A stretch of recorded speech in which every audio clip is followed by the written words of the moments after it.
있습니다. 지금 시장은 1920선대 초반에서 여전히 등락을 오가고 있는데요. 내일 증시는 어떨까요? 미리 전망을 해보겠습니다. 한양증권 김지영 연구원입니다. 연구원이 안녕하세요. 네, 안녕하십니까. 네, 내일의 국내 변수를 어떤 점들을 봐야 되겠습니까? 네, 9월 중 그 외국인 자금을 좀 국적별로 보게 되면은요, 유럽계가 2조 한 3천억 순매수했고요.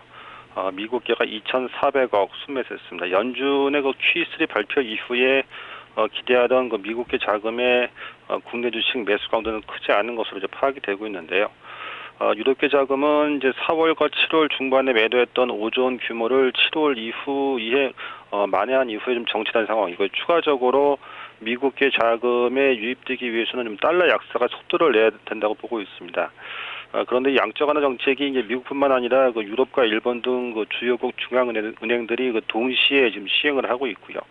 최근 그 IMF가 그 한국을 비롯해서 주요국 성장률을 잇따라 그 하향 조정하면서 글로벌 경제에 대한 신뢰도가 낮은 상황이기 때문에 외국인 매수에 대한 기대치는 좀 낮춰야 하지 않나라고 판단을 하고 있습니다. 예, 그렇다면 또 해외 쪽에서는 외국인의 또 움직임들을 야기시킬 수 있는 그런 변수들이 있을 텐데요. 어떤 변수들을 좀 봐야 될까요? 네, 그 스페인의 그 구제금융 신청에 대한 그 컨센서스가 높아질 수 있을지 여부가 1차적으로 중요해 보이는데요. 이번 주 18일과 19일 그 EU 정상회담에서 예정이 되어 있고요. 21일에는 그 스페인의 구제 지방 선거가 예정이 되어 있습니다. 이번 그 EU 정상회담에서 어느 정도 실마리를 좀 찾을 수 있을 것으로 기대를 하고 있지만은 스페인 정부로서는 21일 예정된 지방 선거를 좀 의식하지 않을 수 없겠고요. 따라서 구제금융 신청은 이달 하순 정도에나 좀 윤곽이 드러나지 않을까라고 보고 있습니다. 다음 주 중국인데요. 18일 날 그 3분기 GDP 성장률이 발표가 예정이 되어 있습니다. 예상치가 7.4%인데요. 2분기가 7.6%보다 좀 못한 결과이기 때문에 당초 2분기가 경기 바닥권일 것이라는 기대치는 훼손될 것으로 보고 있습니다. 다만 다른 한편에서는 2% 이하로 소비자 물가가 내려갔고요.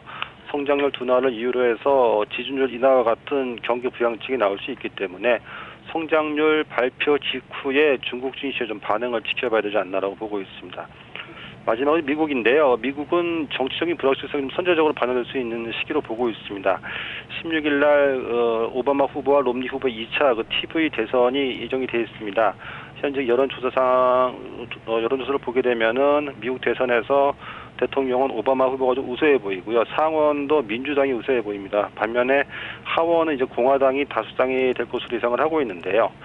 이런 추세대로라면은 그 재정과 관련해서 민주당과 공화당 간의 입장 차이가 좀 불거질 가능성이 높고요. 결과적으로 재정의 뒷받침이 없이는 통화 완화책, 그 Q3 효과가 좀 반감될 수 있는 환경이다라고 보시면 될 것 같습니다. 예, 그렇다면 이런 점들 종합한다면 내일 증시 어떻게 좀 반대 기대해 볼 수 있는 건가요? 전략 함께 들려주시죠. 코스피가 이제 9월 이후 상승폭을 반납을 했습니다. 이 단기 흐름상 보게 되면은 낙폭 과대에 따른 반등 시도는 나타날 수 있는 시점으로 보고 있는데요. 하지만 그 스페인의 구제금 신청 그 타이밍하고 미국의 재정 문제가 이제 경제 논리보다는 좀 예측력이 떨어지는 그 정치적 요인에 좀 좌우될 수가 있기 때문에 추세적으로는 변동성 구간으로 보고 있습니다. 가격과 변동성을 좀 동시에 고려할 수 있는 시점으로 보고 있는데요. 전략적으로 그 경기 민감주는 기술적인 반등 가능성에 근거해서 트레이딩 관점으로 좀 한정을 하시고요. 대신에 그 배당주나 경기 방어주에 대해서 좀 관심을 높여가는 것이 좋을 것으로 보고 있습니다. 네, 알겠습니다. 말씀 잘 들었습니다. 네, 감사합니다.